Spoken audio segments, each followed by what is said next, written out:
my friends. My friends. Well, hold on. My bad. We're bouncing all around here. Welcome to another episode of the Nuclear Heatwave Wrestling Podcast, brought to you by Mafia Sports Report.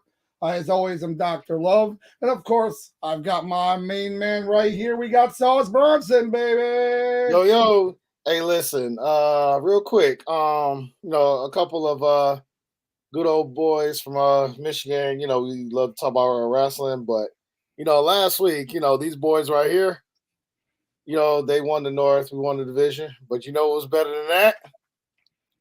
We going to the Natty, baby. Yeah, we are. Let's go. Only took us like 10 years. Oh my gosh. That's so cute. You said 10 years, like 20 years. What are you talking about, man? I'll just say it was Mr. Hardball. Oh yeah, Mr. Jimothy. Jimothy Cricket. Yeah, well, technically 9 years, but it feels more like 20 with him.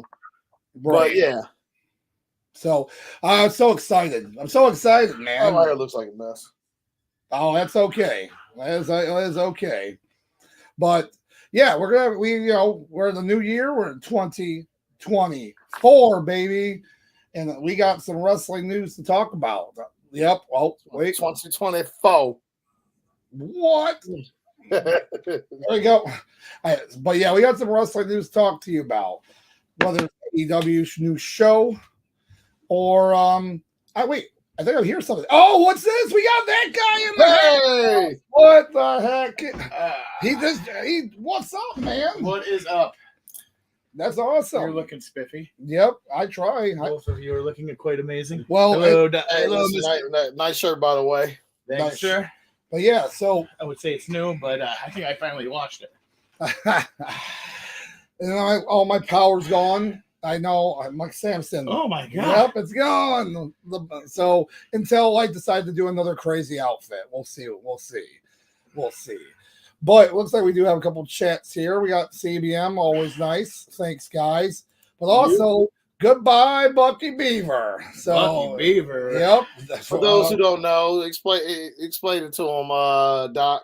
Mr. Dunn is gone from the company, WWE. So he is gone. Done. Yep, he is done. Ryan Dunn. Ryan Dunn? Yep. Ah, there you go. Ring that bell. Part of the ring the bell. Oh yeah, you got it. There we go. Yeah, wasn't he part of creative, right? Yes, he was for the longest time. time. He was forever. And he makes very bad decisions. Yeah, a lot of his decisions, especially with the women, were basically just his advice to all the women that worked there were to just basically just make it simple like Pam Anderson. Don't worry about wrestling. That was his advice for most women that worked there. Well, what about Awesome Kong? I think with him, he just probably looked at her and just kept walking. He probably thought she was one of the boys. So you're saying that karma bit him in the ass? Oh, there we go. We're gonna have a few more of those. I'm just saying, there's a few more. But, I was a late addition to the show today, so I'm not really sure what the topics are. Folks. Oh, so basically, we're going to be talking about the World's End AEW show. Did you get a chance to watch any of the clips or matches? Some of them, yes. I kind of saw the twist coming, but hey, whatever. Who didn't see the dang twist coming? Come on, the most obvious choice for the devil, and they did. Hey, I said it to the 0 hour that it was going to be Dolph Ziggler. Yep. But yeah, what would have been great is if the screen blacked out. If the screen just went black, and all of a sudden, all you hear is, "I'm here to show the world. I'm here to show the world." That would have been good. That would have been good, but unfortunately, they do own that name. They do own it. Well, you do like Edge did, and never really cared for the name Dolph Ziggler. I know. Well, you could do like Adam did, and just have somebody else sing like a cover. You're saying you like Nikki? Yep. I actually prefer Nikki better than Dolph. Right. I think their most famous Dolph is Dolph Lundgren. Yep. And I just think some colossally huge man from Russia. There we go. Not necessarily one of the best sellers in the fucking industry. Yep. Yeah. Yeah. But CBM just wanted to let you know that, Kevin Dunn was VP of production, line producer for all WrestleManias going back to 3. So the Red Rooster himself. Oh my God. Worst gimmick ever. Right. So, so much. I thought you guys were going to talk about the Iron Claw too. We're going to talk a little bit about everything. Okay. So because we had the pay-per-view happen, and it was actually a pretty decent pay-per-view. Mm-hmm. It wasn't like the best, but it was the first hour was kind of a slog, but after that, I mean, the ball got rolling pretty quick after the first hour. Yeah, and that's you're telling the world title didn't have to, like, start the show like it's been doing in the last couple pay-per-views. No, but some of these matches, now that I see how long some of them were, are going to be some telling situations. So, so first and foremost, look, there were two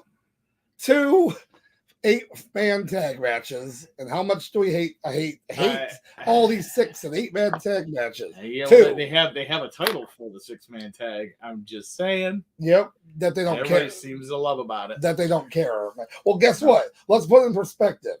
Who was not on the show? Let's see. FTR, no. The Acclaimed, no. Or I don't count Orange Cassidy. He did not wrestle on the show. Pockets just showed up. He just showed up. Yeah, Orange Cassidy. No wrestling. Yeah, Pockets. Oh no, it's Pockets. So to let the internet world know how I personally feel, this is how when it comes to these stupid matches that Ding Dong Kong like to constantly push down our throats. Ding Dong. This is pretty much how my brain views it. Oh boy. That's what goes on in my head now. Yep, that's a good way to put it. That's it. Oh crap! My bad. Mine's more like the hamster on the wheel, except he fell off. He's dead. He goes. Yeah. Boom. That's a better to me for myself personally, but yeah. So we're going to kind of go through some of these matches, but some of them are going to be quicker than others. And the first match of the show was it was 8-man tag, of course.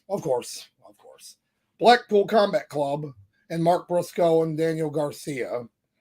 So you had Bryan Danielson and Claudio versus Brody King, Jay White, Jay Lethal, and Roosh. So this was like Brody King, isn't he part of the? So I said the same thing, but I forgot that these are the guys that did not win the Continental Classic tournaments. All these guys were in the tournament. Just like for a number one contender? No, it's an 8-man tag. Nope.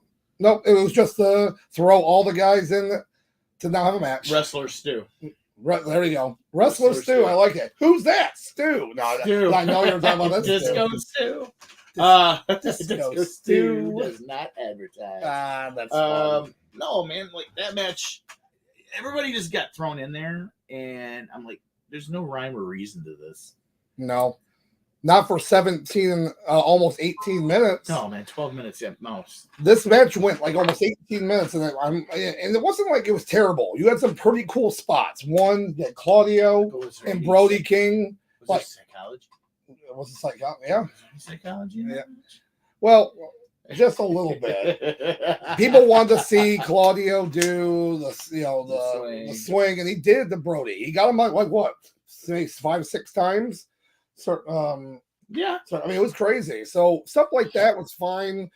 Seeing Jay Lethal still be able to put in the ring, but I still like it. This match could have easily just happened on Dynamite. This match could have been a Dynamite match or a dark match. A dark match, yeah.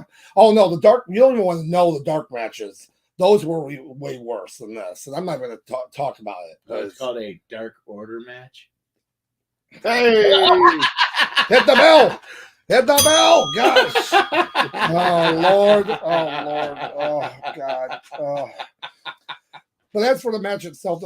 I personally, was there some good spots in it? Whatever, yeah. But I can't give it more than a 2. A two headlock. I really can't. I will give you 2. Yeah.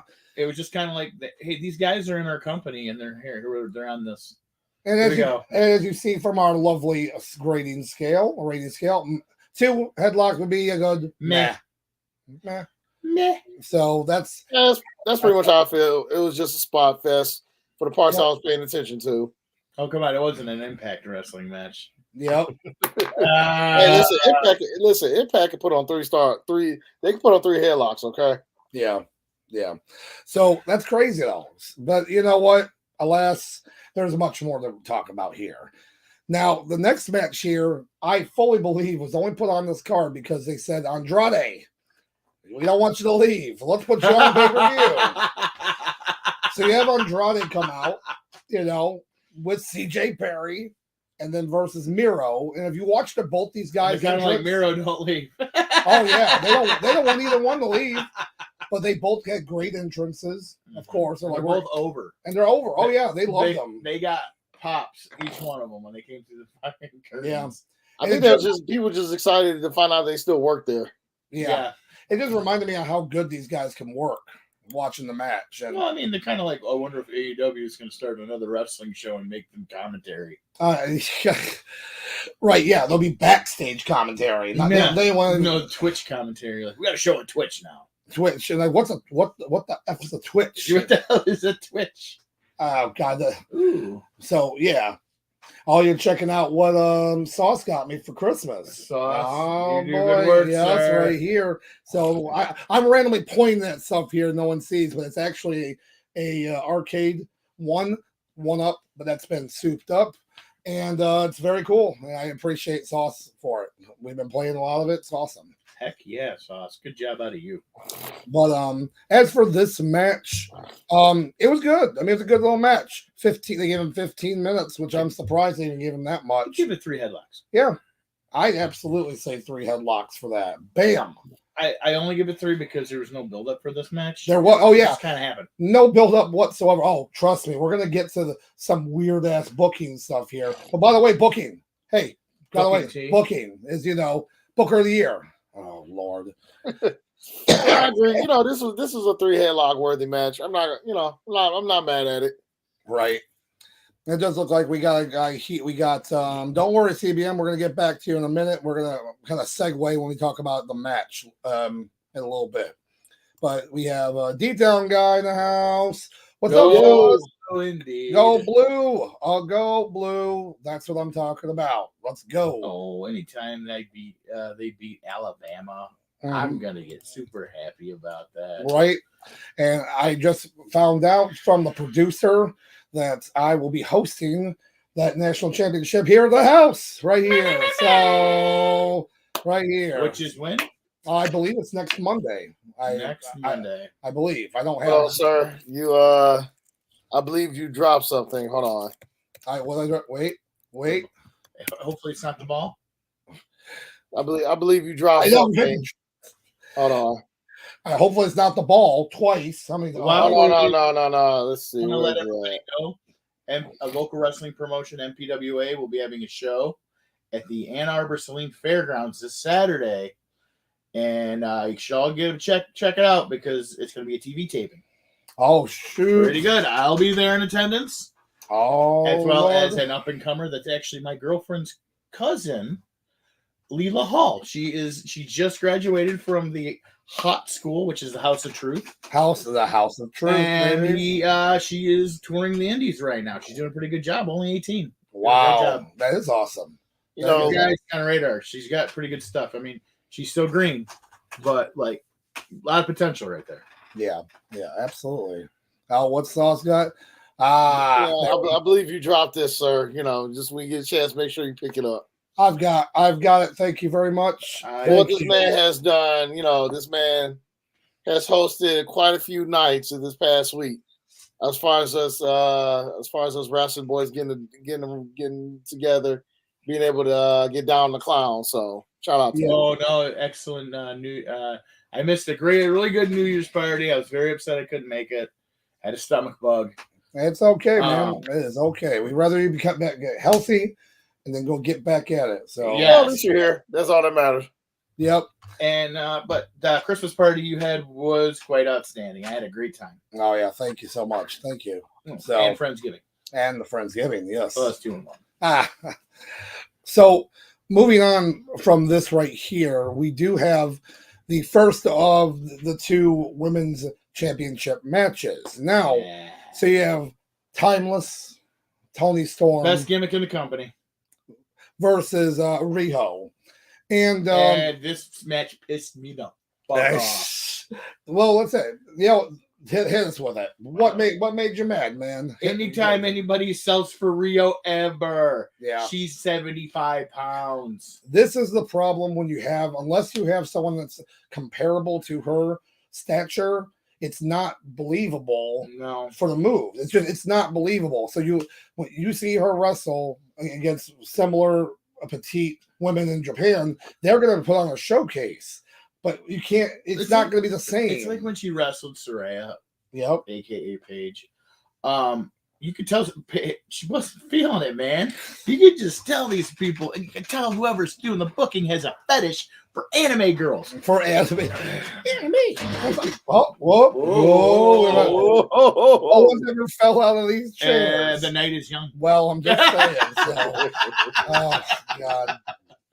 So as for the match, I here's my thing. When Rio came back to out of nowhere to kind of like immediately challenge for the women's championship. Did she say she was challenging, or just well, it was implied? It was implied. She came out, and the problem is she comes out but she doesn't look like a threat because she's just like you said, like little enemy girl. Like somebody left their kids wandering around backstage. Oh come on! Well, I mean, yes, that's true. I don't see Sauce saying, "Oh, you're wrong." No, he's with me. No, I know he is. I agree. They really needed to have her go up against someone more in her stature and whatnot. Like, look at this. Tell me why they couldn't have done. I know they already had the match built up. I get this, but someone like Julia Hart versus Riho makes more sense because they're smaller, they're more petite. It would work better for those guys. Like, I go back to this match in my head about how booking a match with the wrong kind of sized people, it will hurt. It doesn't have to, but back in Impact and TNA, when you had Gail Kim versus Awesome Kong, and best part of Impact ever was Awesome Kong. So here's the great gimmick, great wrestler. I am a huge fan of Awesome Kong. And as you should. Now, Gail Kim, I will give her credit. Her when she left WWE, went to TNA, that was the best thing for her career. Oh, absolutely. She knew exactly where she was going to get showcased. So, the case in point, I watched the match. I couldn't tell you exactly when it happened, whether it was on TV or it was a pay-per-view, and it was Awesome Kong versus Gail Kim. They were actually having a pretty good match, but in that sense, Gail Kim would have to try every possible way to chop down the big tree. Like, you're not going to be sitting there doing a scoop slam or a vertical suplex, or because she is just bigger than you. Hold on. Are you saying that there was psychology involved in this? Well, they're supposed to be. Supposed to be. You mean like you're not just going to pick somebody up and do 3 body slams when you're 80 pounds and you're 190 and they're... Yep. Oh. So here's where it gets worse. That match specifically, at one point, Awesome Kong got onto I believe it was the middle rope, and did a splash onto Gail Kim, killed her. Like, it was hit her completely. 1, 2, kick out, and again, kick. Like, and the match had already been going on for 10 minutes at least. So it would have been completely understandable that she got pinned. Yeah. No, she ends up winning with her ridiculous eat the feet finisher. If all you do is just look that up with what that finisher is. I call it the Tarantino, but whatever. When you see it done on a bigger person, it looks ridiculous. Stupid. It looks like the other person is just grabbing them and just hey, get your foot away from me. No. You know, I equate those type of matches. We have little person versus big person. Always equated to a Brock Lesnar match when he's going against Finn Balor, Daniel Bryan, AJ Styles. Because not only does, say what you want about Brock Lesnar, the man understands wrestling psychology. So that's why. For the most part, yes. Lesnar. Yeah. Look, Lesnar, I don't want to hear anybody ever say Lesnar never sells anything. That guy. He's been selling lately. But even when he was being an asshole, Universal Champion that only showed up 3 times a year, even then he knew that big man versus little man was always a big draw, and he knew how it worked. Like you said, chopping down the tree. Yeah, exactly. I mean, look at that match he had with Seth Rollins to open up WrestleMania. Seth Rollins knew that he beat him up before the match started to be able to make, it was a good psychology. I like this. So hey, you even look at what's the name? You even look at like when Finn Balor or AJ Styles wrestled him on pay-per-view. It was basically I want to say they averaged out to be almost 12, 15 minute matches, but half the time period was them trying to chop that tree down. Bryan Danielson, when he had his match against them too. Oh, yeah. Champion versus champion Hell, match. AJ did. I know the AJ match. That one was great. Like Lesnar looked like he was legit killing him because he was picking him up off the net, slamming him down like this. And I'm like, he looks like he's gonna die. Like little Zach Gowen when he got destroyed. Chair shot heard around the world. Listen, not all Davis beat Goliaths, okay? So, as for this match, Tony, always, I'm giving it a 3 regardless. So 3, I'm going to give it a 3. I'm going to give it a 3. Tony Storm did the honors. And she did, and she's still going to, like right now, I wanted to see someone more legitimate go against her. Be the champ. Well, that's the thing. That's the problem they might run into is they might run into a Rhea Ripley problem with it, where Rhea Ripley right now has the belt, doesn't have any challengers, and doesn't need it. No, she's over as hell. So that's but she'll hold on to it to at least Revolution. But I'm giving it 3 headlocks. I'm gonna give it 2.5 because Rio won. Because we're okay, I get 2.5. Well, Rio didn't win. You know what I mean. Oh no, I get what you're saying. She shouldn't have looked so good. She shouldn't have shined as much. Yeah, no, I hear you. I mean, I understand. You're a returning wrestler. No, I like it. I'm giving it a 3 only because it was really Tony Storm who was really the big highlight of this match. Yeah, it was like Tony Storm. She's the best wrestler right now. I mean, in my eyes, she has the best gimmick, and she's solid. I've never seen her put on a bad match. Yeah, her NXT stuff was great.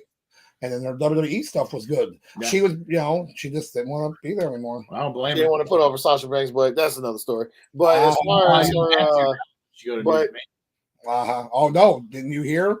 So we'll segue this real quick.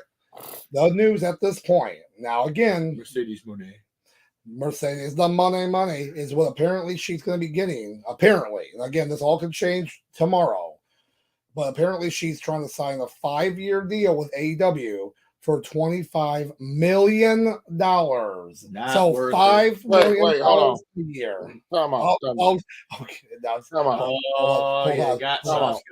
Time out. Are you saying $25 a year? 25? No. 5-year deal, $5 million a year. So $25 million.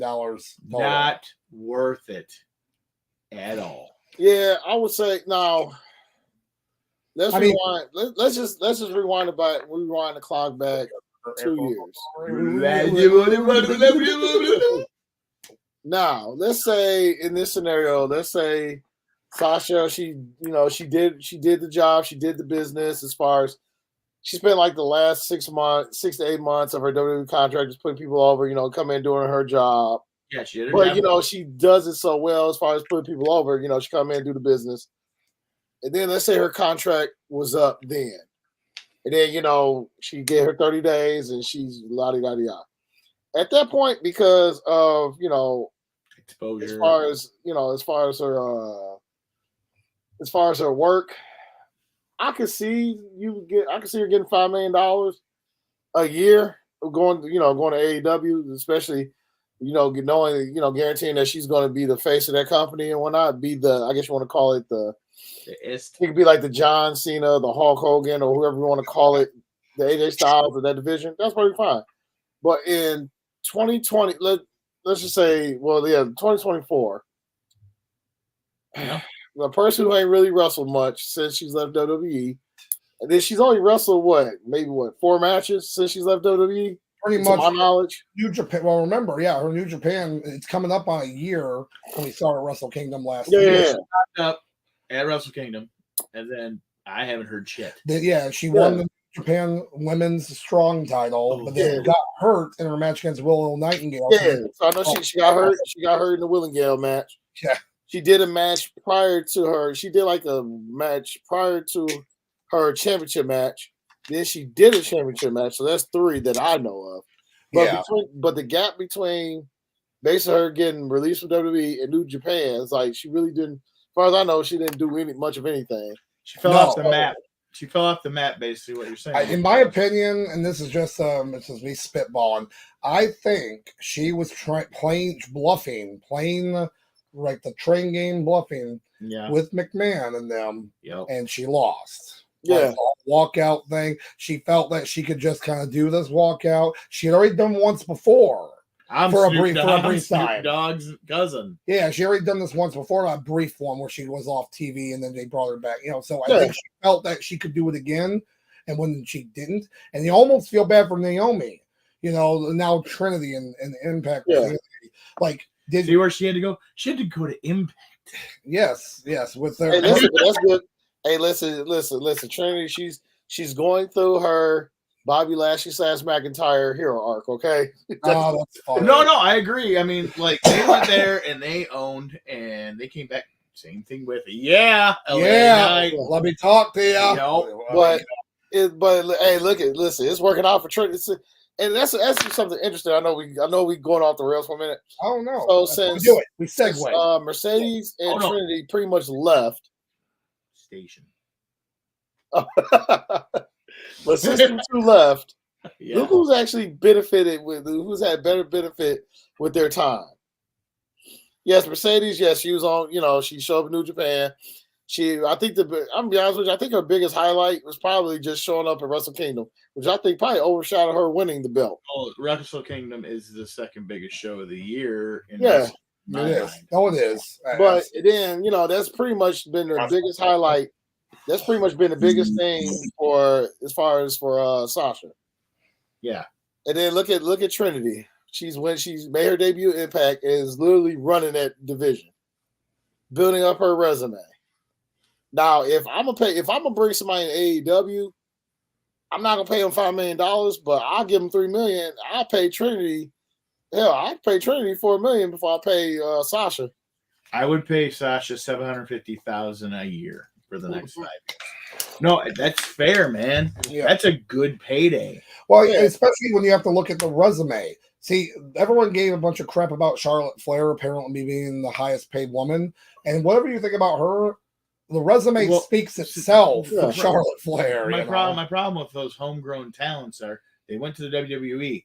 They did not go into the indies. No, they did not cut their teeth getting receipts from people because you don't give receipts in the WWE anymore. Yeah. They didn't deal with that shit. They did with all the travel and stuff, but. Oh, well, wait a minute. We do have someone from CBM saying that guy told me the #1 show is Bound for Glory. You're that guy, aren't you? Did you say that? CBM? You do not know what you talk of, sir. What he's trying to say is if there's no receipts, it never happened. Right. And then Nickel City Mafia. We got Nickel City Mafia in the house. What's this? New show in Mafia Sports Report? Love it, guys. Hey, I say appreciate you, Mr. Nickel City. If you're a huge wrestling fan, listen, just share, just give us some of your thoughts, your memories, what you love about pro wrestling. Just entertain us for a little bit. We love interaction. We do. And if you we'll you right back. Yeah. Yeah. Yeah. We got a from the producer. The producer loves it too. So I love it. At first, when CBM said that guy, I thought he was talking about the real one, Mr. Enzo Amore. That's what I thought he was talking about. So well, hopefully he shows up at Wrestle Kingdom tomorrow. Yeah. But let me ask, but real quick, guys. So you're totally ding dong con. And you got you got to pay. So you got to pay one of them $3 million a year. Who you paying, Trinity or Mercedes? Oh, definitely Trinity. You get more of a workhorse. She got Mercedes got a diva mentality now. Well, that and also how many times has Naomi Trinity been injured long term compared to Sasha Banks? Exactly. That's maybe once. Yep. I can't. Yeah, because it was like she was Murphy. SmackDown. So she was SmackDown champion. Not too long. Well, I say not too long after Mania. Then she got hurt. I want to say for like 5 months or so. Came back. I say chased the title to next year WrestleMania. Basically won the belt back that she technically never lost. I think she tore a muscle in her back when that happened too. Yeah, don't quote me on this. I know it was something really that required like physical therapy. Yeah.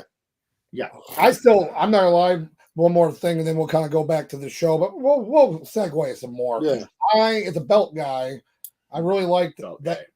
Okay. I really like that glow belt. The glow belt was cool because she had her whole glow gimmick. It really popped. And then that's why, rest in peace, Bray Wyatt, the blackout match, that was made for her. Yeah. And her glow gimmick. Like, could you imagine with all the paint? Like, it literally was made for her. Or Jeff Hardy. Jeff Hardy's like, they didn't do that for me ever. I would have been all, let's go. Let's go. I say, then he relapsed back in his living room. I'm gonna just, Dr. Love, I'm just gonna, I'm gonna break something to you. Oh God. I don't ever see another Mountain Dew blackout match ever happening. Oh no, I do. For $1 million, they'll do it. They'll do it for sure. They'll do it on Raw. They'll do it on Dynamite. They'll do it on the. I'm gonna make a sweeping declaration here. I will eat another thing of Marmite if that ever happens. CBM, we have it right here. I am making this, and Sauce is gonna do it with me. Yep. Wait, what do I have to do? Oh, there we go. Get back to the show. That's okay. Well, now it's gonna get into the weird part of the show. Like there's some weird parts here and there. So before the show started, about an hour before, it was supposed to be Keith Lee versus Swerve Strickland in a match that should have happened a year ago. So here's my thing. They say, let's have this match happen. And Swerve, because, he's out of the tournament, we're not going to put him in this 8-man tag. We're going to put him in his own match. I like that. I like his own match. Hey, I understand Swerve is really freaking over right now. He is so over, and deservedly so. But here's my problem. This match, they find out Keith Lee is injured. He's apparently been injured since about All In. Like he's been kind of nursing injuries. And wrestlers do this. Yes, as a wrestler here, there's a lot of times you don't want to say how bad an injury is. You want learn to keep how wrestling. to work around it. But apparently it was bad enough to where I'm glad. I don't want you to get more injured. Mm-hmm. You never want to see that. Yeah. And real wrestling fan never want to see anybody hurt. I mean, that's crazy. Yeah, I know. But they decide, let's keep the match, and we're going to have Dustin Rhodes. Now, again, legend in his own self, the former Gold Dust, the former Natural, all this stuff. One of the best workers ever. So, Sauce already knows it too. I was watching. We watch the match, and what starts off is, before the match even starts, you get Swerve immediately takes him out. Like, he's beating the crap out of Dustin. He's beating him up. He uses the cinder block to crush his knee and do all this stuff. And I'm like, cool. This is perfect. Not a real match because it doesn't need to be. Not a real match. Beat him up. Yeah, beat him up. Show how much of a bad guy you are. Now, mind you, the beat up part, Sauce, how wasn't that wasn't that like 5 minutes long by itself? Like when he was beating him up before, he was getting help to the back. It was at least including. It seemed about that long. From the moment Dustin came out to basically he needed to be helped out. Yeah, I want to say it was about 5 minutes. So here's my point. It was already set up perfect to not have a no contest. Swerve Laurie looks badass. No, Dustin has 4 guys help him out. What's he do? Comes back. Get off me, my knee. He sold it the whole time. He's a pro. But he gets in the ring, and all I'm saying is, don't ring the bell. They ring the bell. I go, okay. You better pin his ass real fast. Nope. The match you would think was going to be about a 30-second match went on for 9.5 minutes. All that does is take away from Swerve. It was a 9. We all said it that evening. Especially, I say our good buddy Raul kept saying it the whole night. The whole time during that match. That was a perfect. You could have gave that 9 minutes to either to an extra match, or you could have broke that 9 minutes up in a couple other different matches. Yeah, sure, whatever. But yeah, that's the whole point. Booker of the year. It didn't serve any purpose except for making Dustin look better. Yep, it made him look better because it's unless you're gonna push him and like, oh, Dustin's gonna go for the TBS title, not TBS, TNT title. Well, here's the point. Dustin already said early this year that he's retiring. He was done. So, put him in the retire. WWE, put him in the Hall of Fame this year. You should have. You know what you could have done with that? There you go. Had Swerve attack him this pay-per-view. Match doesn't happen. Start a feud with him. Have Swerve retire Dustin Rhodes. Guarantee you, he's that much more of a heel. Look, hey, we just did it.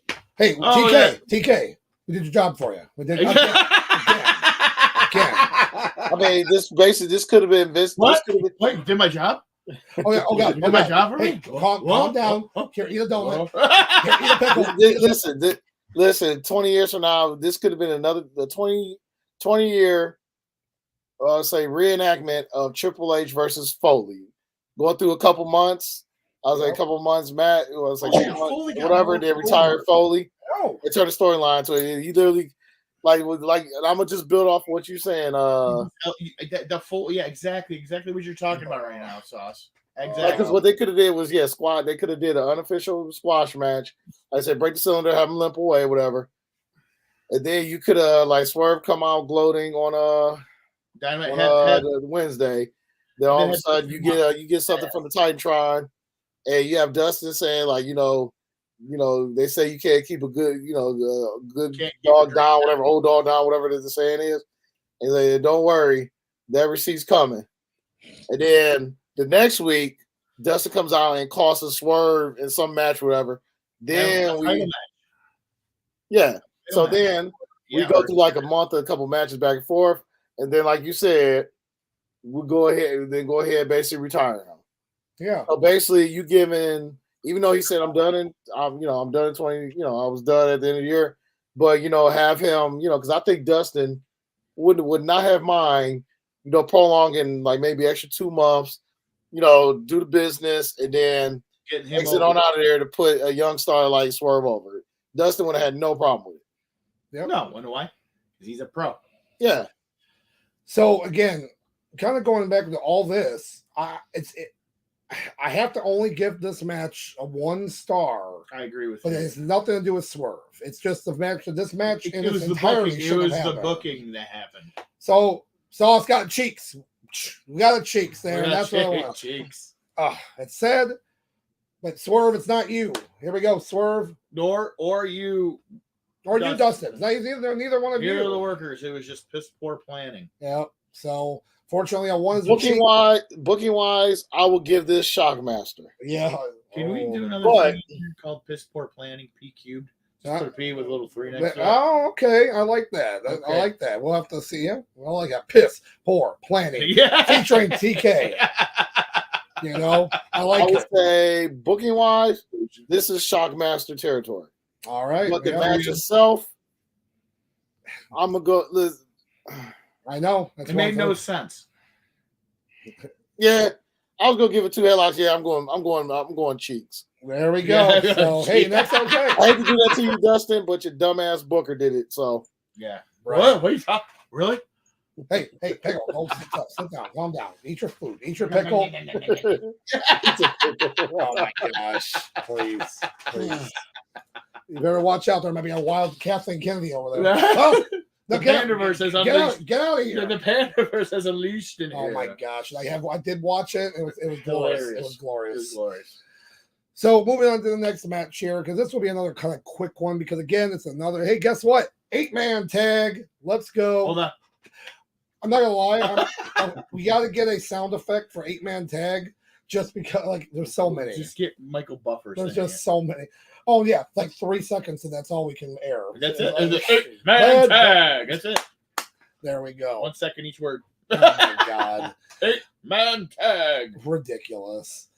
So this match right here is you have Chris Jericho and Sammy Guevara, and guess who had to be on the show again? Sting and Darby Allin, because they forgot that Sting was on the show. And originally this was supposed to be Jericho and Omega versus Big Bill and Ricky Starks for the tag team titles. Obviously, Kenny Omega, he's going to be out for a little while with diverticulitis. Yep, he's out for a while. It's a poop disease. Which, by the way, it's a poop disease. Here's why it's funny, and it's never not going to be funny. It's a poop disease, folks. So look it up. Well, no, not about that. What's funny is that in the video game Fight Forever, does he poop? He does not. But in the video game Fight Forever, the creative wrestler created the moveset for Brock Lesnar's in the game. The F5 is called the diverticulitis. So you know that him being one of the EVPs had a say in it. Hey, guess what, Brock? You had diverticulitis. So guess what? Karma's on you. You know, he gets it. And then he gets it. So, and I do still feel bad, but Kenny, wash your hands, man. Wash your hands. What was that? What like outside of Brock? You know, F5. Would that be like a swinging fireman's carry? I imagine it'd be like a swinging DDT, but no. See, for which one movie talking about? How do you F5? Would it just be like basically a swinging fireman's carry? No, because fireman's carry indicates that you're going like this with it. I would say the best way to describe it, because you're not going down the head, you're going down flat, so it's not like a Spicoli driver. So it's a lot like a DDT, but a flapjack driver. No, I like it. I like what he said. I would say it's a corkscrew flapjack driver. No, okay. Driver insinuates on the head. I'm just gonna call it F5 because that's a real long word. Hey. Well, I'm just thinking like territory mindset, what we call it. If we were going to call something. I will say, though, he was smart, Brock, to use that move, because what is the best thing to do for finisher? Sauce. Be able to use it on everyone. Yes. Yeah. And he can use it on everyone. And he can use it on any single person. The minute he did it to Almost, I'm like, yeah, he can do it. So, yeah, right? Well, could he have done it to Yokozuna? Yeah. Yeah, he could have. I remember he did it to Big Show. Remember, he did it to Big Show at his fattest peak in 2003. He did. That was the biggest Big Show wasn't it? So, So, excuse me. My face first pile driver. Oh yeah. So yeah, you know what? I like CBM.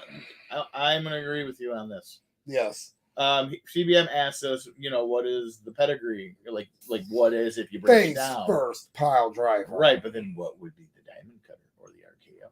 Yeah. We should probably do an entire episode about this because we're going down a rabbit hole right now. I like it. To me, the diamond cutter, I would always going to call it a cutter. It's a cutter. A cutter because it just works perfect for any kind of move set. So even when Rock and Roll Buck Zuhoff used to do it. Oh my God! CBM, are you hearing this now? Yeah, Buck Zuhoff reference. Penitentiary man. I'm just laughing at CBM. CBM actually. I'm just laughing at what CBM just wrote. Bulldog. Samoan Bulldog. Yep, because in a sense, instead of over the head, you're under the head. You're under the neck. Samoan version. So there you go. Good to know. We learn something new every day. Thanks, CBM. Now, the rest of this match, which again is going to be going by kind of quickly because it has to do with Big Bill, Ricky Starks, Big Bill, Powerhouse Hobbs, because he's just with the Don Callis family, and are they called the Don Callis family? Yep, they refer to it as with the best theme music of all time. Hold on, let me play it. No, I don't have it. I don't have it queued. I'm just kidding. Yep. Oh, and Sauce.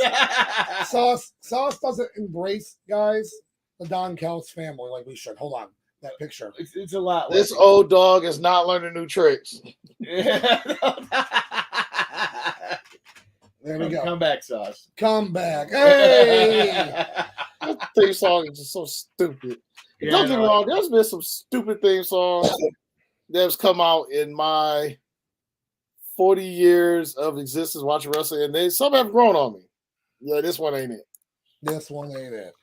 So before we kind of get into this match, going back to just a couple things with CBM, we're not going to talk really much about it. I'm just going to give my quick thought real quick about it. So CBM had said before, what about those NDA and Kylie Ray chants for Jarrett Suck, which I like. And Jericho might not be able to shake these off. two things. I don't know. I'm never going to count Jericho down for reinventing himself on something. Yeah, well, not. So basically, from the news that had come out, this ain't kayfabe. Yeah, the news that had come out. Yeah, the news that had come out. I said there's two sides to every story, and guess what? It's now Tuesday the 2nd, and I don't see anything, barely anything in the news about it, even in the wrestling world. Right. Because I think what they kind of looked at it is this. Look, if something legitimately happened, whatever, that's terrible. My problem is this. It's this rogue journalism by this guy, Hausner or whatnot. I never even heard of this guy before. Well, he already got blacklisted by TK. So in a sense, he was already mad. He was mad that Jericho was calling out the NDAs for Brawl Out. He was mad so he said, I'm going to dig up some dirt. Da, da, da. So in a sense, he pulled up one thing of maybe a uncomfortable conversation that happened that confirmed that nothing happened. Mm-hmm. And he said, well, Harvey Weinstein made some good movies. I'm just going to leave it at that. I'm sorry. That is a suable offense. If you're going to sit here in the media in a huge wrestling community, which is then, connect to everyone else, you just say that, you're already guilty. You're already even if you did nothing wrong, I mean, even if you thought Harvey Weinstein made some good movies. Yeah. Maybe. But still that the idea of the connotation of it. So he held stuff back. It's like he had I got something that I can get somebody if they ever piss me off. Yep. And that's the worst kind of yellow journalism I've ever heard in my entire life. So I feel like he'll Hey, you're back, buddy. So I feel like he'll be fine. But Jericho, he's already getting to that point where he doesn't need to wrestle anymore. We already know that. We've seen him. And this match, going back to it, proved that point. There was nothing in this match that was redeeming because one, CBM already had the best idea. If Mr. Enzo Amore would have came back, it would have been great because he could have stood there with Big Bill and they would have had a reunion. Yep. Pay him for a one-off. That's already better than what this match was. I'll give it 2 headlocks at most. Yeah, to me, this is a 2 headlock match. Nothing more. They kind of did their job. Only reason is because there was a little bit of storyline. Sting was there again just to get another match before. Because remember, he's done in 3 months. He already said this. Okay. Yeah. Okay. Revolution's my final match. But guess what? Jericho wants to slide in there to be his final match. He wants it. He's never wrestled Sting. Wrestle. Correct. So he wants that. But you know what's going to happen? Ric Flair's going to come back in. Come on, guys. Let's go. One more time. Let's go. I saw a clip today of Ric Flair. Who was it that did that superplex to him off the freaking ladder? They broke him? Yeah. Broke him. Who did? Yeah, it was the Money in the Bank. It's Money in the Bank. And he got wheeled out or he got taken out. The thing is, he worked the next day. So that was a rough one. Let's see him take that. I gave him mad props for that one. I mean, dude, he put on some good matches. He was 58 when he took that too. What we give the score though? I said 2. No, 1.5. I'm gonna give him 1.5. Ooh, the rare 1.5. Okay. Yeah. We don't look. It's so rare. We don't got that rating. You know what? To be a trailblazer, folks. Sauce, what about you, buddy? Let's go, booty cheeks, because booty cheeks, baby. Yeah, that's fine. Oh, that's fun. There's some matches on this card that was awesome. There were some that just was very, very forgettable. Yep, I agree.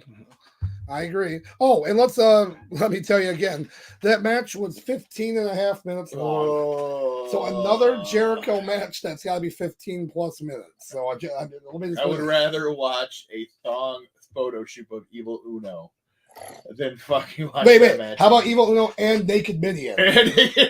Yeah, there you go. There you go. And he only has on the European title. Yeah. Yep. Yes. Yep. CBM has got it right. Cheeks. Sauce, you have an assignment. You need to find a picture of cheeks. A good picture of cheeks. Give me 2 minutes. He's like, I'm on it. And Bastion Booger. And oh gosh. Well, that and Loch Ness. Loch Ness. We can do Loch Ness. There we go. Oh, now we're talking the big boys. Oh God, Sauce's face is saying it right now. Sauce found Whoa. Did you type in the right cheeks? I gotta though? go with this one because it's better quality. Oh gosh, his face said it all, guys. Here we go. We're gonna wait. The internet face about to say the same I thing. actually forgot what the guy looks like. Well, we're about to find Oh, out. you about to remember? Oh, damn it! I forgot. Let's say this podcast thing's a little bit. I mean, the platform's a little different. Where you can't share multiple screens. It's weird. Whatever. What? Hey, we'll get Yeah, we'll get it here. And oh Lord! Oh Lord! Is that Angle? Is that Kurt Angle? I thought that was Stanley from The Office doing what I say his second job. Yeah. Or is that Eric Young? That's Eric Young. Oh, that's definitely Eric Young getting crushed by Stanley from The Office. Oh my gosh! Cheeks. He looks like one of Cheeks' balloon knots. His head literally looks like a hemorrhoid popping out right now. Well, that's one. But hit the bell. I never thought we'd get Cheeks on one of our podcasts. So there we go. Those poor. No, we're going to move on. We're moving enough. on. We're moving on. Listen. Those poor knees. Those poor. Apparently, CBM's already got it. Frank Parker. We're all sitting here thinking it was like Eric Young. Hey, it could have been, Young, especially before he got all jacked. No, you got put together.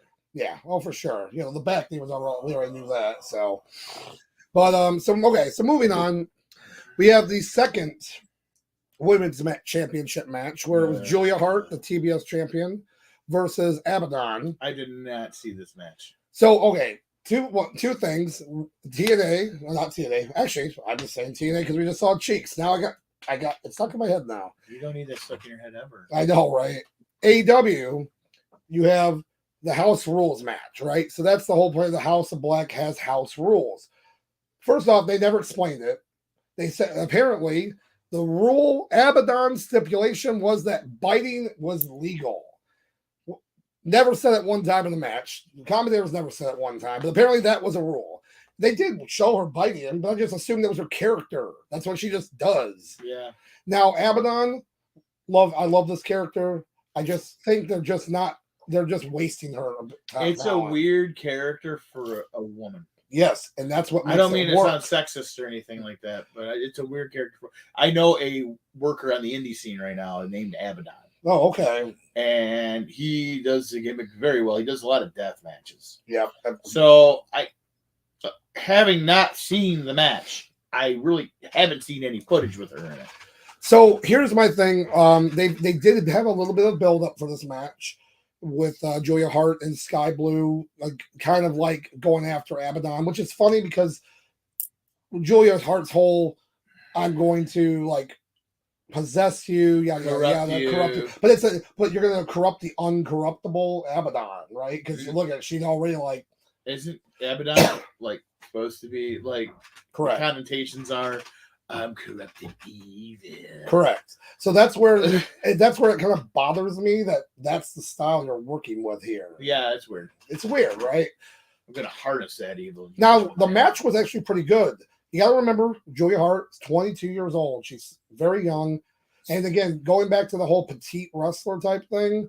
Riho versus her. Yeah, that would have been a better match. This wasn't terrible, but you could see in some parts, especially the ending of the match, where she's still green. Julia Hart. Don't put your titles on a green wrestler. I don't care what anyone says. Oh, look, I understand that. It's like Santino Marella when he won the Intercontinental title. Hey, what? No, get it away from me. There we go.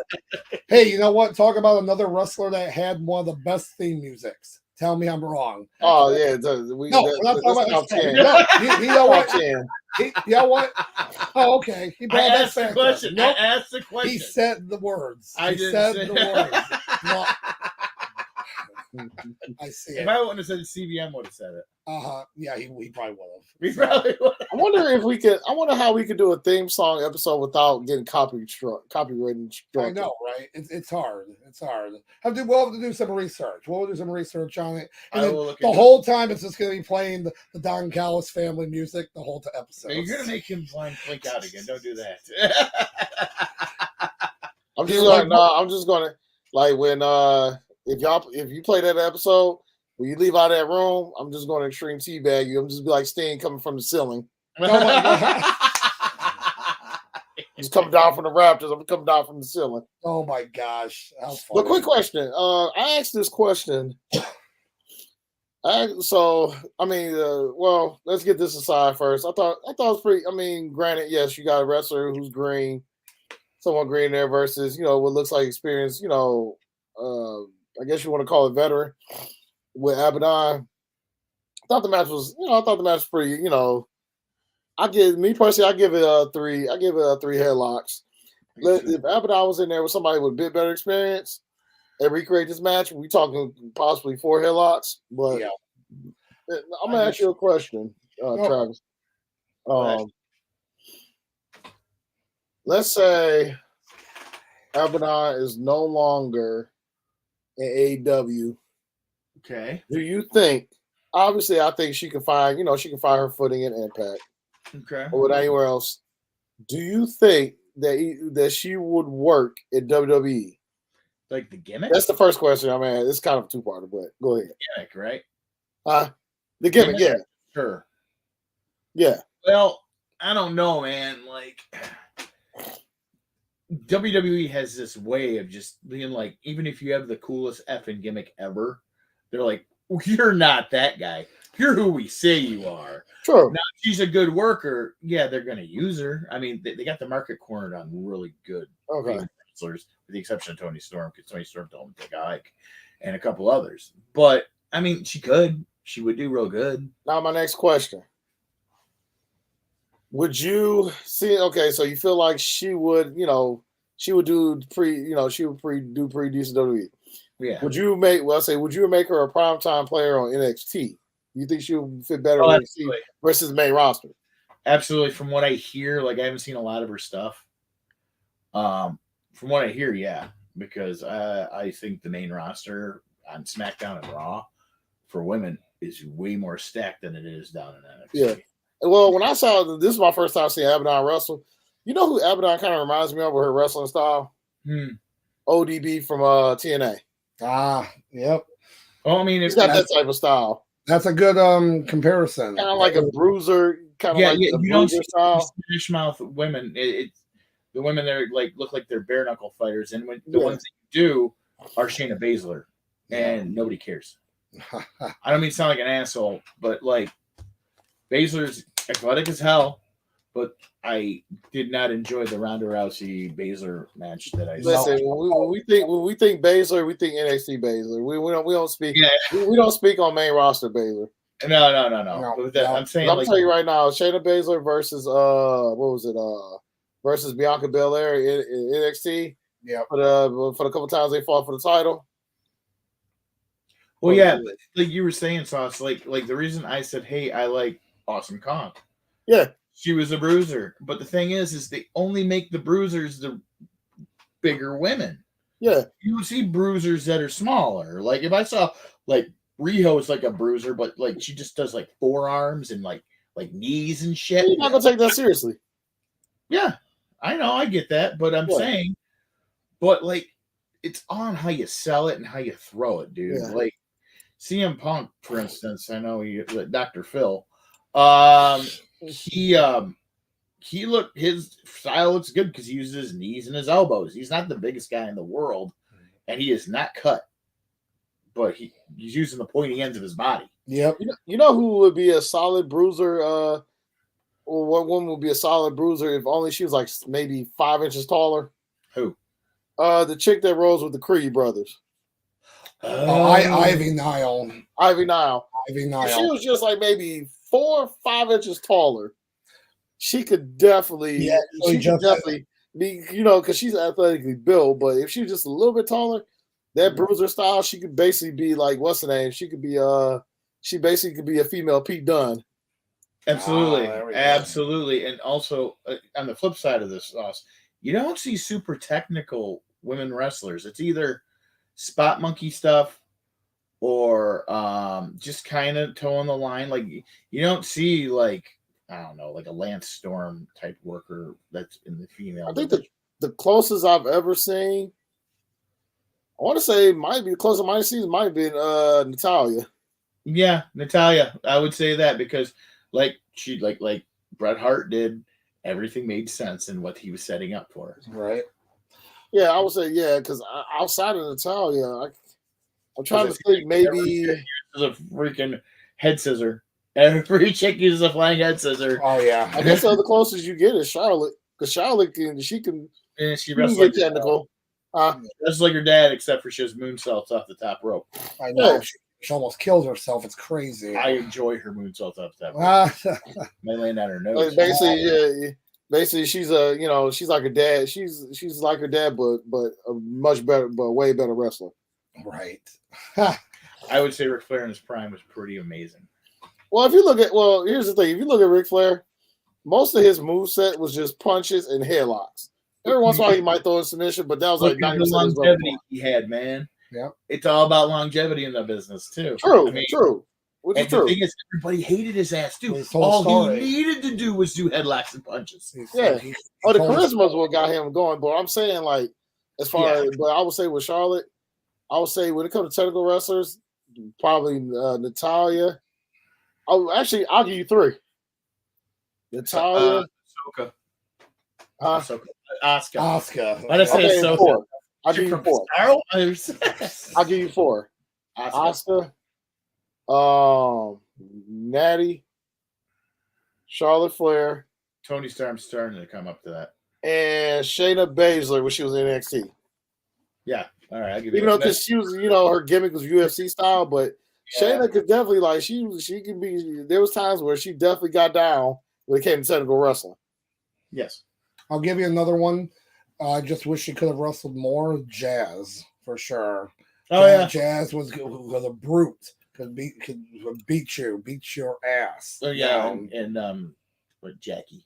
Yep.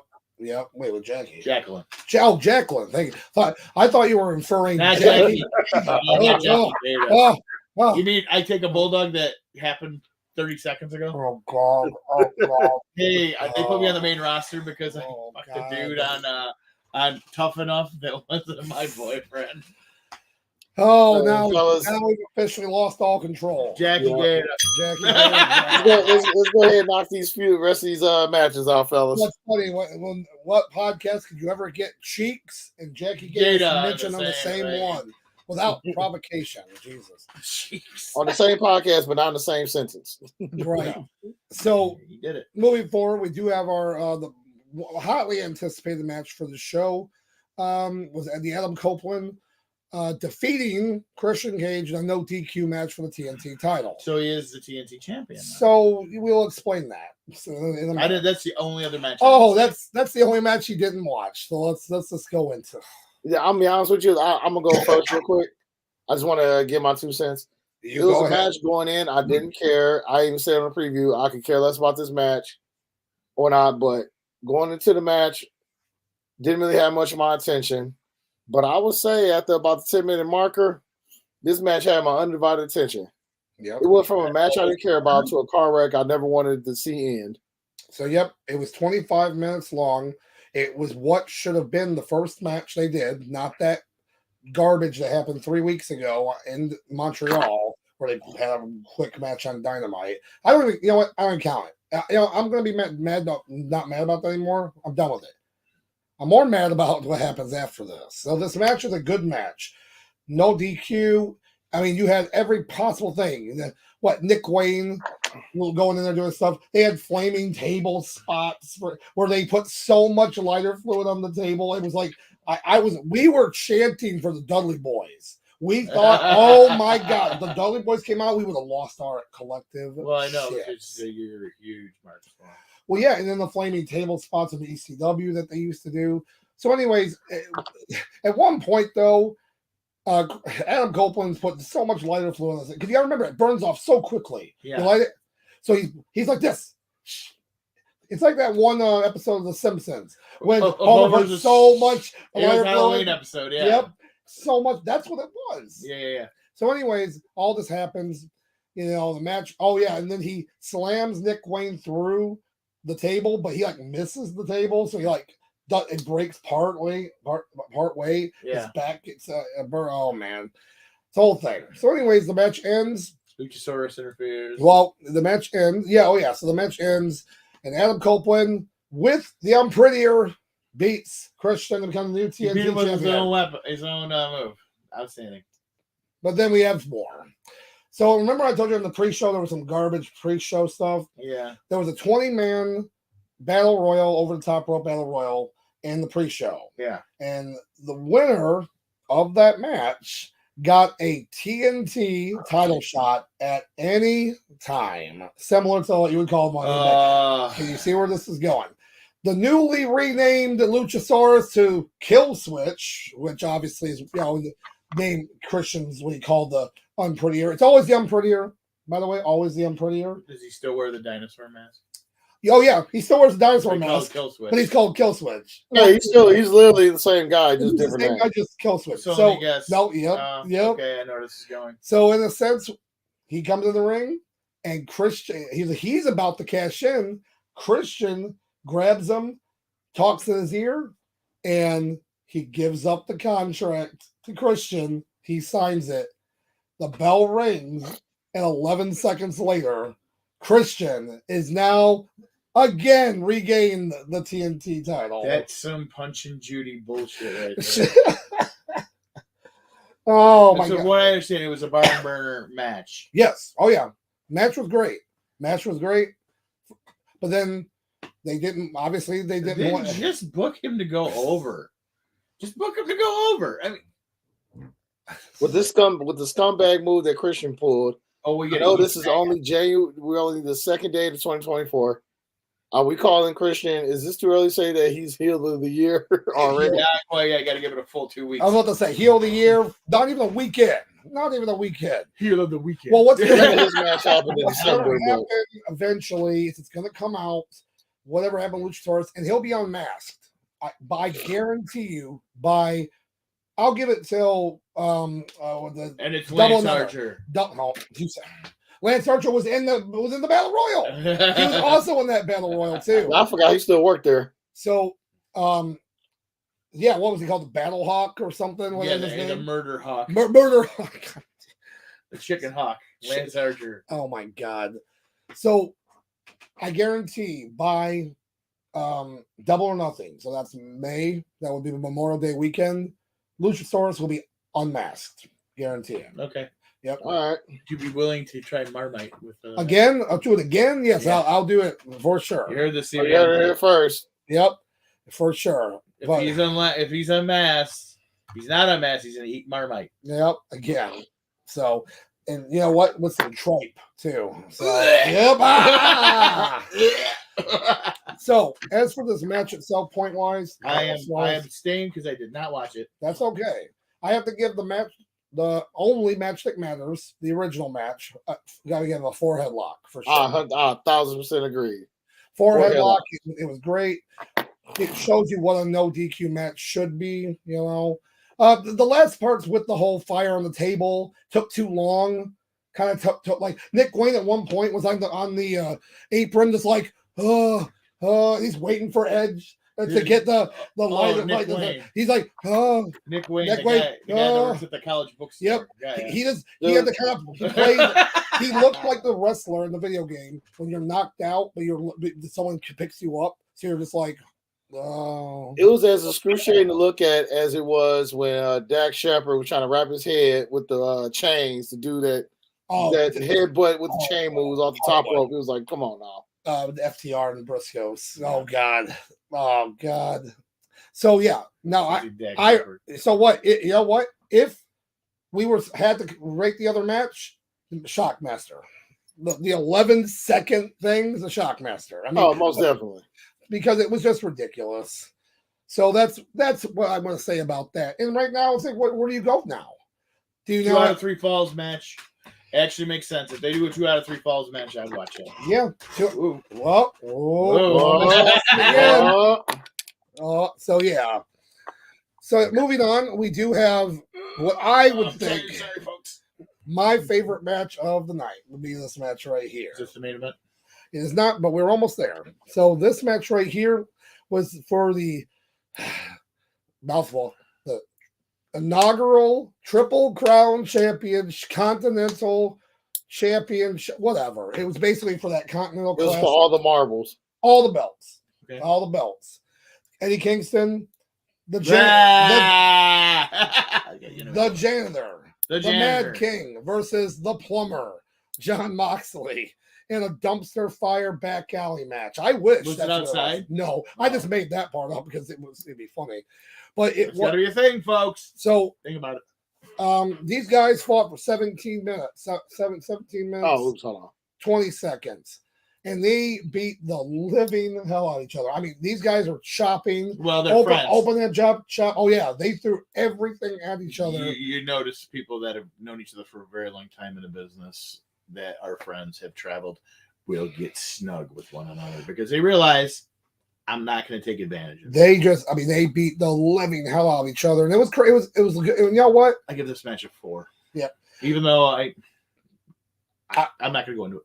I have to give it a 4 because the fact that I think this is a unanimous 4. Eddie Kingston, to me, I really loved. He won. I think he really. Oh yeah. So that's another thing. As a belt guy, Get all 4 belts and 3 belts. 3 belts because you get his New Japan Strong open weight. I knew he was going to win. Ring of Honor World. I knew when he was like, I'm putting my other titles in line. I knew he was going to win the tournament. So then they said they're going to be on a new belt for the Continental Champion. Now, mind you, they already have an International Champion belt. So what is the Continental Champion? What is it? Continental means the entirety. It's basically his intercontinental kind of. It's just your landmass right there. I guess. Is it going to be just like North American title? Because you have how they did it for in NXT. All I know is this: they showed a picture of it looked just like kind of a generic belt. Told these guys, it's just because they already had it covered up. You didn't see the belt until after he won. I said, no, that's just a generic picture. It clearly is. It's like clip art, like the clip art of the crown he found earlier. That's what it looked like was on there. Just some clip. Then he won and showed the belt, and it was the same art. It was the same.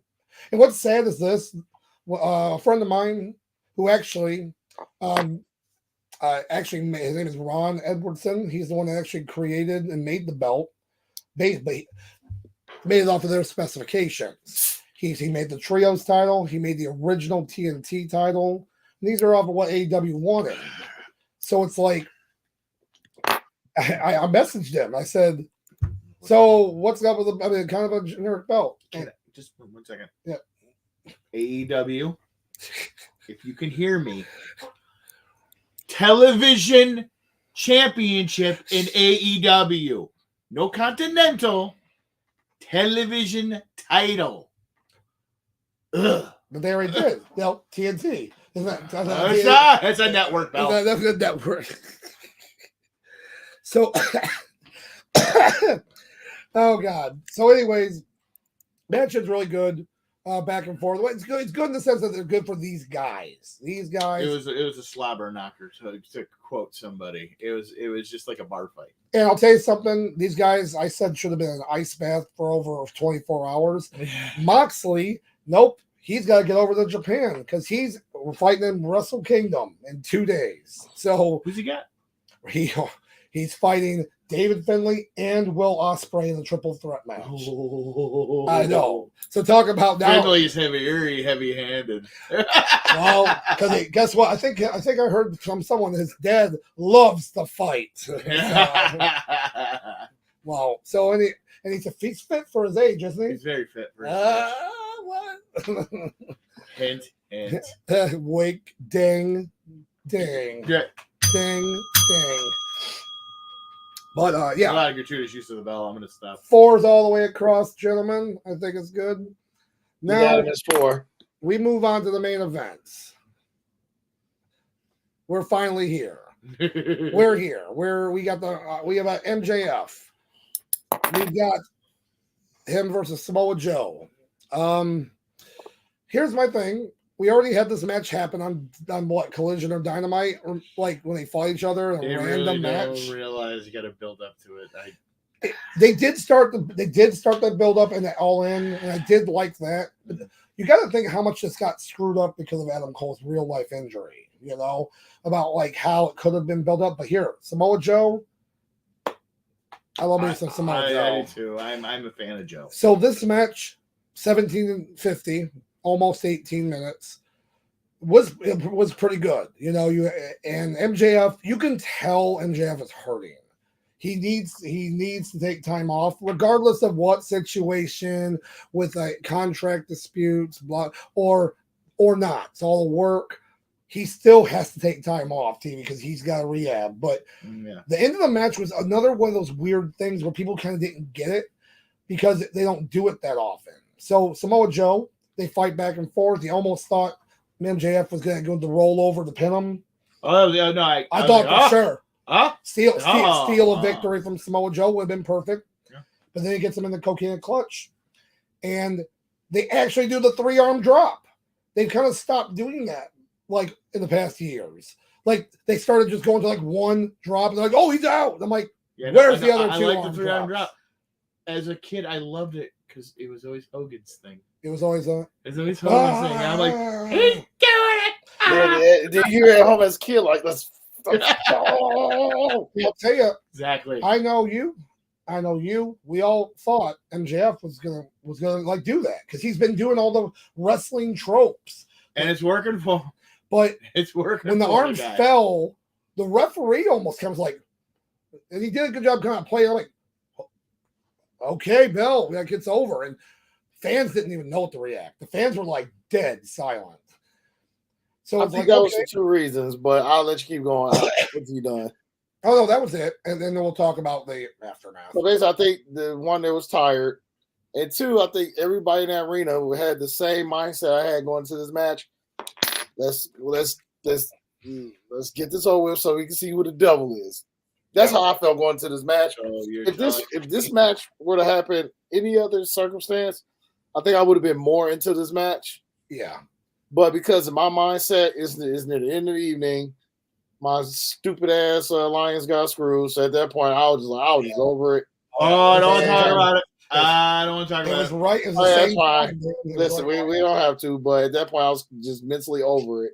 I was just ready to go home. Demoted. And I'm sitting there, and I'm like, had this match taken place any other night, any other time, I would have been for it. But it was me just sitting there waiting 18 minutes to see who the devil was.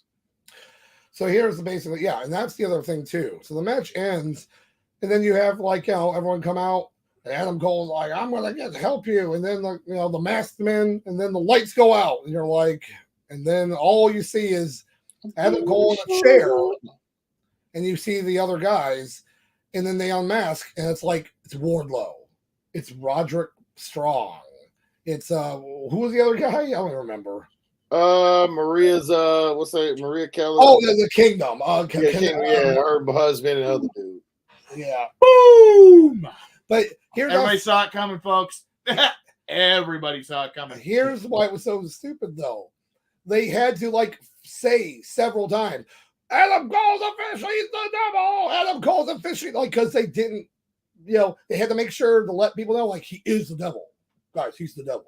Because on Dynamite, they had Samoa Joe beat up MJF, but then they had TK had to come out and be like, he's not the devil. He's not the devil, guys. I'm just letting you know he's not the devil. Thanks, TK. You didn't make it any less convoluted, you asshole. Yeah, but we can honestly say that Samoa Joe is your new AEW heavyweight champion. Shout out to him. Yep, shout out to him. He's been world champion in every place except for WWE. He was an NXT champion, but he should have had the belt at least once on either SmackDown or Raw because he's a solid ass worker. He should have. He's great, and I'm glad they put the title on him. I really am. I will say it gives it clout. I will tell you, I will ride die on this hill at that horrifically named pay-per-view, the Great Balls of Fire. The main event was Samoa Joe and Brock Lesnar. Oh, it's great. That's when he should have won the belt. He should let him have the belt then. And then if you want him to drop it a month or two later, no, whatever. that's fine. You should have got Hey, quick question, guys. Let's say if Joe was still with WWE and he was wrestling, since they introduced the World Heavyweight title, the Big Gold 3.0, do you think Seth Rollins will still be champion now, or do you think Samoa Joe would have beaten him for the belt? Joe, because you want to know why? Triple H is high on Joe. Oh, yeah. He loves Samoa Joe. Joe's gonna kill. So you think like in another universe, January 2nd, 2024, Samoa Joe will have somehow, let's say, would eventually dethrone Seth Rollins and became Big Gold 3.0 champion? Yeah. I was curious. So multiverse. I pretty much. So here's how I look at it. The match itself was a good match. I'm gonna give it a 4. I would think it was a good match. I give it 3.5. Yeah. All the other shenanigans afterwards I give it a 4. It was most predictable of any choice for the devil. Yeah. It could. I would prefer Nick Wayne being the devil. Oh God. I would have preferred Little Wayne be the devil at this point. Come on. Hit him with a guitar. Oh my gosh. Oh no, Jeff Jarrett. That's a swerve. What if Jeff Jarrett was the devil? No, it wasn't swerve. It was Adam Cole. I see it, Adam. I see what he did. What if the swerve was swerve? Boom! I'm just, I'm glad they put Adam Cole back as a heel. He works better as a heel. When he has minions, he's better as a heel. I'm glad they're doing it. Right. It's gonna be a better. Well, let's see. MJF doesn't. Well, they're already champion. 2 of the masked men are champions. So it's like you have 4 people. Like, who are the champs? Are you going to be like freebirding those rules and they can just go to whoever the masked men are? But are they now going to be not masked? Obviously, since obviously they're not going to be masked. So now it's like Wardlow, because hey, remember when we thought it was such a bizarre thing when 4 people on one show decided to go against MJF. Dude, remember that? And Wardlow was one of them. It was Samoa Joe. It was Wardlow. But I'm just glad they made it Wardlow because it picked up from how a previous storyline. Yeah. That was the only super smart booking on this. Yeah. I'm like, oh yeah, it makes sense. He has beef with them. Yep. So yeah, it wasn't a 3-month rule. Like he said, he has an old thing. He's got, and I appreciate it. I just think like going forward, I don't know how it's gonna work because one, what makes me mad now, you better have a cool theme music for the devil minions. And not just your own Adam Cole music, which is awesome, Woo! Yeah. I love his theme music. Yeah. So overall, the show had some good parts. It was too long. Again, the swerve match didn't even have to happen. That would have saved time. That would have made us, the Jericho match was 15 minutes. That could have been a 10-minute match easily. Yeah. The first 8-man tag was 18 minutes. That could have been 14 minutes, 12 minutes long. There's stuff that could have got cut there, and it's almost like they were scared. Like they're saying to TK, I want to be this long. It's like, okay, I'm sorry. Say, guys? I got you. I was eating my pickle. It's okay. While he's sitting there crying, watching Raw with CM Punk on it. Like, no, God, no. Oh, that CM Punk match wasn't bad. It showed he could still go. Yeah. So he's just crying as he watches, the buy rate. The tickets sold for this World's End show were like 8,000, but the Madison Square Garden house shows with CM Punk were like 16,000. Yeah, so, that's what happens when you have an effective booking team. Just saying. Yep. Just put JR in charge of it. A little while. I'd agree, man. You got all those veterans back there. You got Big Show. You got Mark Henry. You got JR. Why are these guys like you easily had these guys take on some of these roles and basically lighten the load for TK? Right. Hell, I like to see wrestlers court be done with either Mark Henry or Big Show.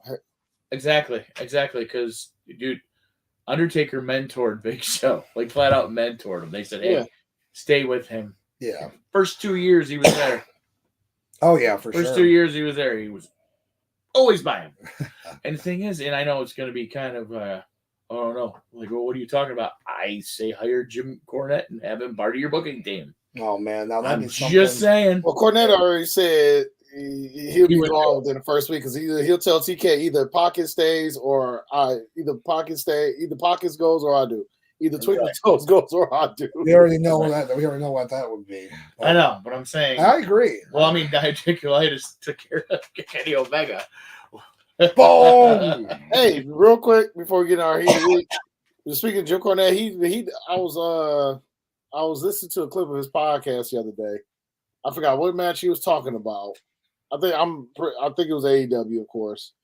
And he said when it comes to wrestling booking, he says it's the simplest thing. The simplest thing that you have to do and remember is it's always good guy versus bad guy. That's the thing you have to remember. He said that's how wrestling has always been. Yeah. Good guy versus bad guy. Pretty straightforward. Maybe WrestleMania 6 was the only example where it was good guy versus good guy and it really went over. But that's there'll be exceptions every now and then. Yeah. But usually there's exceptions. It obviously it'll have to be on a big stage or it has to be a special moment that you know is going to pay off. Yeah. Right. Yep. Absolutely.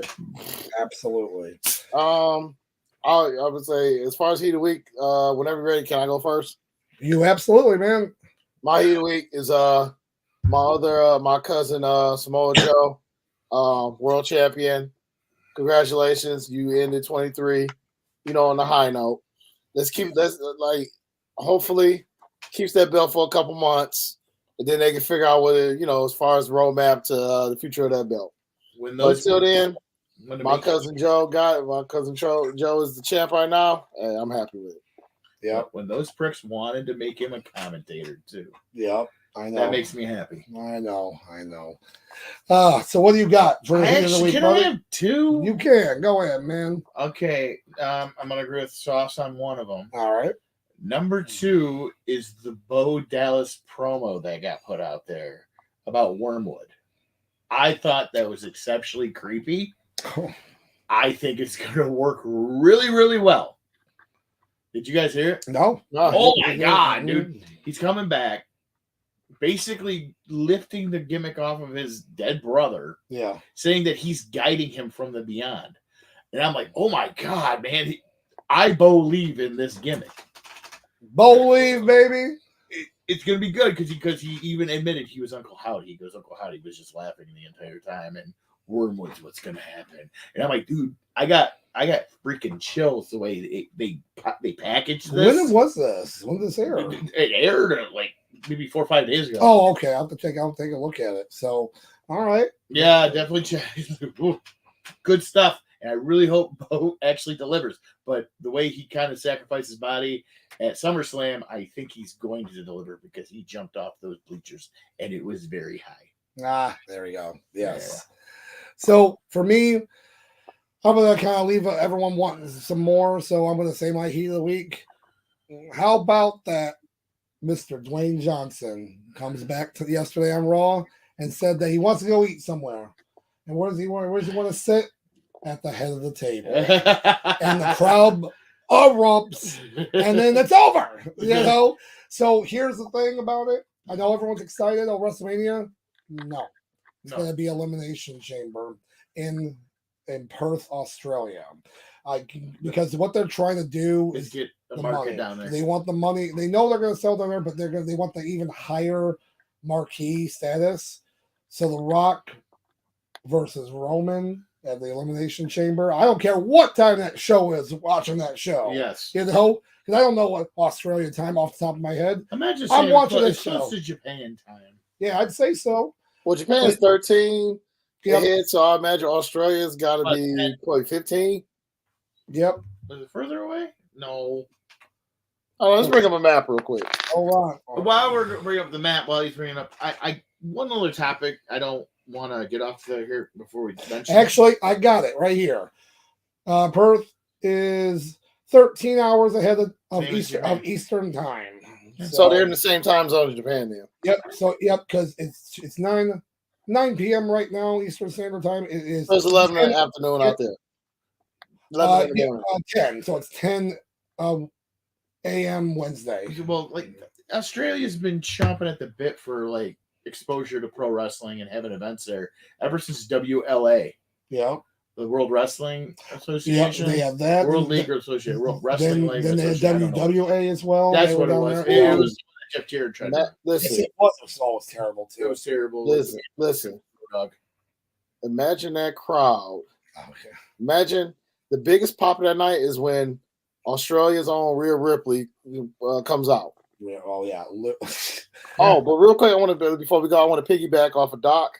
Yeah. If I had an honorable mention, heat of the week, the Rock segment was fun and entertaining. But you know who's the MVP of that segment? Jinder Mahal. I felt like Jinder Mahal was the highlight of that whole thing. Yeah, the Rock teasing, cool, whatever. But the fact that he came out, he got cheap heat, and like he didn't miss a beat. And right now, if he wanted to be a single star again, like I think he'll make a solid run. One thing I wanted to bring up: if you didn't see the Iron Claw, go see the Iron Claw. Yes. So next week, what we're going to do is we're going to talk a little bit, more wrestling, of course, but we're going to definitely talk about us and our experience with the Iron Claw, the Von Erich family story movie, and then also just segueing to talk about maybe other movies that wrestlers. Absolutely, I'm excited about that. We talked a little bit about it before in the past, but now to be more specific in a sense about our favorites, guilty pleasures, and such. Hey, so we're gonna hit the entire spectrum. Yes, Mr. Mom and all. With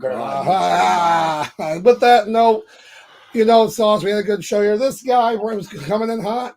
It was great. It was great. Yep, there you go. Point up, left, down. There you go.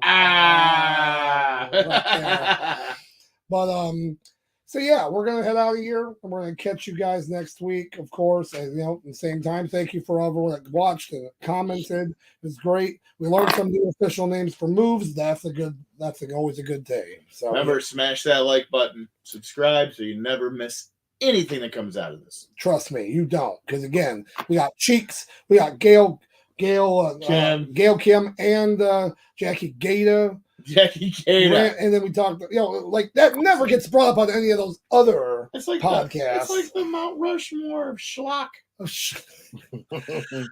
So, but that, like I said, I'm Dr. Love. That's Sauce Bronson, and this is this guy. So, and that guy. And we're going to catch you next week. And on that note, y'all be happy, y'all be healthy, y'all be safe. Most importantly, be good. Happy New Year.